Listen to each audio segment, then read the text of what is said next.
Welcome back to my budget deck channel where I try to make decks as cheap and playable as possible. So if this is something you'd be interested in, then why not subscribe?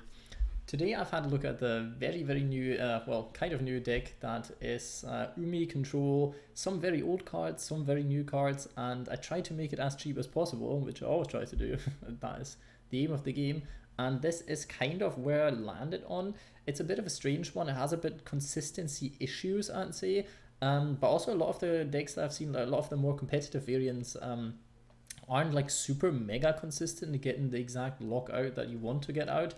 They kind of bridge that with running a lot of hand traps, I feel, or in general like disruptive kind of cards, and a bit more of a draw power engine to kind of make you be able to at least do certain things. I try to circumvent this a bit with certain other cards that I will be talking about now. Giga Gagagigo is a card that, well, you can run because you run stuff like Fish Sonar, so this card makes sense, and you run Kairyu-Shin's Dark Reef, so this card actually comes in handy, but it can brick your hand. The good thing is if you have a Legendary Ocean on board, you can normal summon this card, which back in the days, this is something that actually was, well, not bad, to be honest, but nowadays, it can help you get over certain like barrier statue kind of nonsense and other kind of floodgates.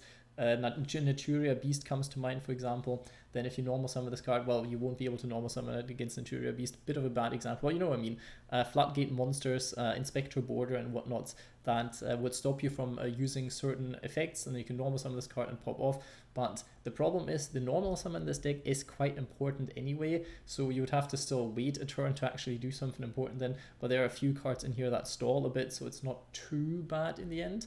I decided to run one Ash Blossom because you get the card for free, so usually in my budget decks I don't count this card as one of the ultra rares, because most people have at least one Ash Blossom and one Infinite Impermanence now because they were in the bundles, and the bundles are pretty good, so I'll definitely run these. If you really don't want to run any hand traps, then there's a few other cards you could be running instead. Bump up Torrential Tributes, for example, and whatnot.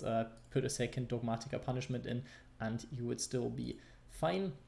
Triple Warrior of Atlantis. Technically this is a card that you can normal summon, but you usually don't want to. You could special summon it, go into rank 3s, for example. That can help, and yes, rank 3s, because Legendary Ocean reduces the level of your monster, so by using this in combination with Electric Jellyfish, you'll have 2 level 3s, but usually one Electric Jellyfish is better than going into rank 3, so yeah, there's that. But keep that in mind, this card is mainly a searcher for the Legendary Ocean, which will be counting as Umi everywhere it is, so that is quite good. We run one Codarus. Basically this is a weaker version of Doomkraken, which you kind of would want to be running instead, but since Doomkraken is another super rare and this deck's already kind of heavy on the super rares, I decided we do get, like in testing I felt Doomkraken was nice to have, but you can survive without having it, so I decided another card that can be quite nice, especially since considering you run like Kairyu-Shin's Dark Reef and you have quite a lot of cards that count as Umi. You could always have this as a follow-up play. If you go second, this card isn't too bad. This card is still targeted removal, but it sends, it doesn't actually destroy, so it's not terrible. And you can summon it with the Electric Jellyfish, go into rank 3 if you want to, go into certain link plays. So yeah, I didn't feel like the card was terrible, but obviously there's other kind of things you can do, but it's also a good play going second if you maybe have Sea Stealth 2 and normal summon this, get rid of Sea Stealth 2 and get rid of 2 cards of your opponent, can be quite important if you want. Electric Jellyfish for normal rarity cards, this card is actually pretty good. It's a negate, it saves your back row from spell trap removals at least, which is quite nice. You can mill one Umi, which can be quite good as well. Sadly it doesn't work for Sea Stealth attack, but yeah, it is what it is. Because you can get Umi from your graveyard with Sea Stealth attack, so you can actually use this to mill it and then activate it onto your field technically, but usually you also want to have it during your turn because there's a few level 5 monsters you'd want to be normal summoning. But if you have Electric Jellyfish, it's actually not that important because you can then just summon the monster from your hand, so it doesn't matter too much. So this card is very good, and you kind of want to see this in your hand quite a lot, but there's not that many ways to search it, so you always have to see what can you do to actually get into this card. I did decide to run one of the Legendary Fisherman II. It wouldn't be an Umi deck without the Fisherman, and the reason for it is its second effect, that is when this card is destroyed, you can add one level 7 monster from your deck to your hand, which would add Mega Fortress Whale to your hand. Well, I want to say most of the time, but since this is the only level 7 I decided to go with in the end, all of the time, you could get away with running one Livia Dragon Decklist, because this card is not that hard to be put on board in this specific deck, and it's a complete field nuke, and if your opponent has lots of back row and is under 2,600 life points, then this card can actually be a game winner, but obviously it's a massive break in your hand. You could play this card if you like, instead of Codarus, for example, then you have a second card to search with the Legendary Fisherman, which is quite fun. But other than that, yeah, that's why I decided to run this card, and the fact that it's unaffected by other monster effects can come in handy as well. And with Legendary Ocean on board, this card is at least somewhat of a beat stick, then not that easy to get rid of. Yeah, it's still fine. Another card that I decided to run because it's searchable as well by the combo of Ice Barrier and Foolish Burial Goods is Icejade Tremora, and this is because there will be moments where you won't have a Legendary Ocean on your field, and then you might have a problem getting Ocean Dragon Lord Kairyu-Shin out of your hand, because this card is level 5, and without being able to special summon it with the Jellyfish or normal summoning it with the Legendary Ocean, you have a bit of a problem getting it on board. And since technically if you start with this and Fish Sonar but no Ocean, then with this card technically you could, not with Fish Sonar, if you start with Kairyu-Shin and Foolish Burial Goods, then you can search Tremora with Ice Barrier, and then use Tremora to summon your Kairyu-Shin from your hand, then search Legendary Ocean to get that lock going, which is quite nice. Usually you want to search a different card, but I imagine you have lots of different other cards in your hand than if you didn't start with Legendary Ocean, so this is one of the reasons why you run it. Also, it can get you other cards on board, because you have level 7, you have a few level 5s, and technically you could also normal summon this card then if you have the Legendary Ocean on board, but you don't have to run this card. Another card that you could substitute with something else if you have like better cards. For example, if you want to run triple Pot of Extravagance because you have it, then obviously this is one of the cards that you could be cutting, because it doesn't do all that much, but it's trying to circumvent, trying to keep the deck as cheap as possible, like I always say, and that is what it does. One of the big stars of this deck, Ocean Dragon Lord Kairyu-Shin. This card is a massive searcher, is a massive floodgate. It works going second and going first, so this is very good as well, as long as you have Umi on board, and as long as you can get this card on board, which can be a bit problematic, but these are ultra rares well spent, I would say. Mega Fortress Whale is a card that's arguably you don't have to run it. It's quite nice. It has some battle phase disruption. Sadly, only doing your opponent's turn would be a bit better if it was doing each battle phase, but it isn't, so we have to deal with it. Technically, you could sub this card out and run any other good card that you like, because there's lots of cards that you could run instead. But this card has one neat interaction, and it is if this card on field is destroyed by battle or card effect, not like Fisherman, not by your opponent's card effect, but just by battle or card effect, you can either add to your hand or special summon one water warrior monster from your deck or graveyard. This is another reason why we run the Legendary Fisherman, so you can always get the Fisherman back, and at one point your opponent will have quite the problem to deal with this, and this card you can always get back with Sea Stealth, because at the start of the battle phase you can special summon from your hand or graveyard one monster that mentions Umi or water normal monster in defense position, and this card mentions Umi, and then if your opponent doesn't get rid of it, or if it's during your turn, you at the end of the battle phase destroy it, and then this card gets destroyed, and then you get your Legendary Fisherman back, which is a very neat combo in my opinion, so I wanted to include it, and it only bumps it up to 4 ultra rares that you have to run, so it's still fine.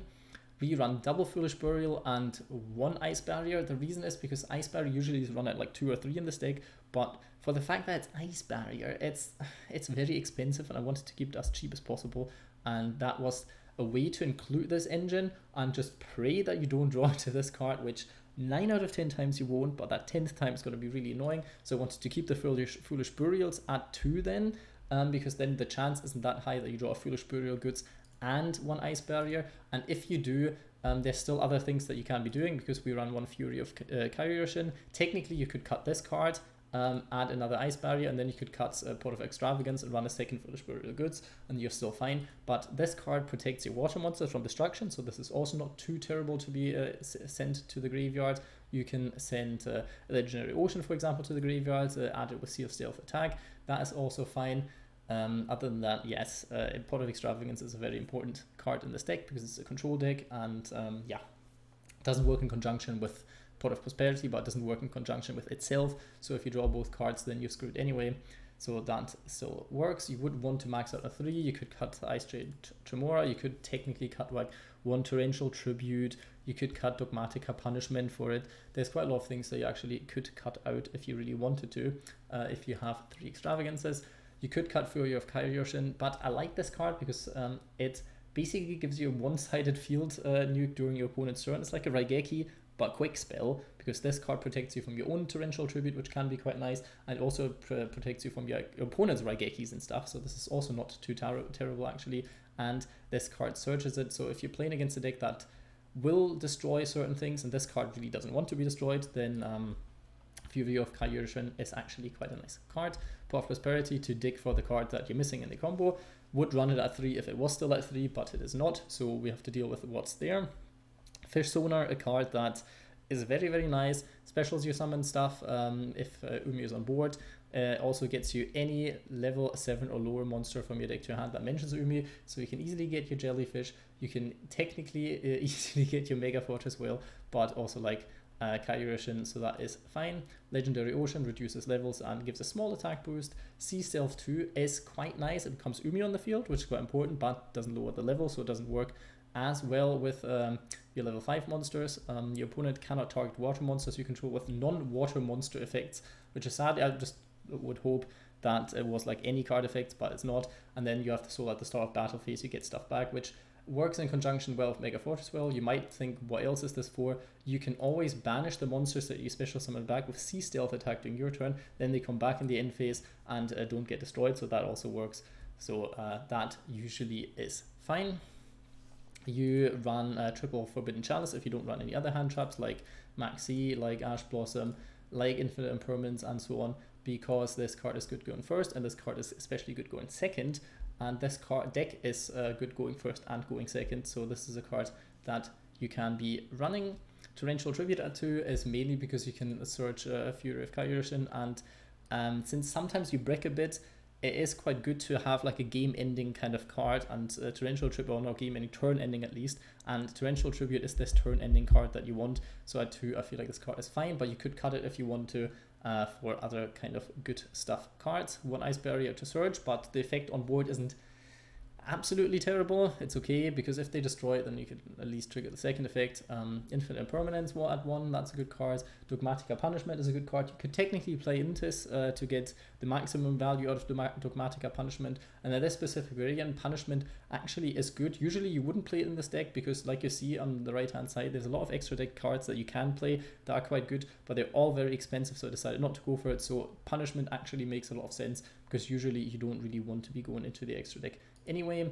1 Kairyu-Shin's Dark Reef, I kind of feel like you could play this card at 2 or 3. It can be very strong, but also it can be very bad if you then run out of Umis, and for some reason that can't really do much. This card is very much a powerhouse if it goes off, but can also be a bit terrible, so yeah, I like that you can search it, and so I left it at 1. Sea Stealth Attack was a card that I nearly played at 3, but I don't really want to see it twice in my hand, and since it's searchable, it's not that bad, but it helps you also go and getting into Umi, which is quite nice for this deck. For the extra deck, we run Dragon Master Knight just to dump it off of Dogmatika Punishment, and the rest is some level 3 good stuff, water stuff, level 4 good stuff, link good stuff that you'll be banishing by Pot of Prosperity, putting in the extra deck whatever you like, doesn't really matter. Geonator Transverser can be quite nice if your opponent uses 2 specific zones and you can't get rid of their monster any other way, then this card can be quite nice.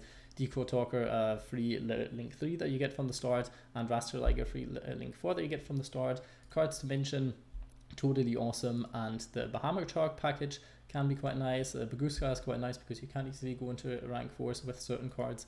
Sell him for Stealth Kragen and Stealth Kragen Spawn. This is quite a nice combo, and then there's some link climbing stuff that you can do with the Marince's Cool Anatomy and you know, you see the name on screen, you know what it is. 2 water monsters, so it's generic, and you can actually like get a monster back from your graveyard and so on. So this card is actually a card that you can be running as well. Technically, Cop of the Grave and Crossroad Designator are somewhat important, but you get along with not running them. You could run on Gameciel because this card is somewhat searchable, I think, by Ice Barrier, if I'm not mistaken. So that's quite nice. And yeah, it works quite well. Plus you can summon this from your hand, so technically you can protect your board from being Kaiju'd, which is, I think, one of the main reasons for you would possibly run this card at 1 as well. You could run Maiden of the Aqua, not the new one, but the old one, because it makes you feel Umi, but there's very little reasons for doing so, unless you start with it in hand and Electric Jellyfish, and then you have Umi on board for the negate, and that's nice then, I guess. Other than that, it doesn't do all that much. Hope you enjoyed the deck profile. Leave a like, comment, subscribe, but most importantly, hope you have a good day.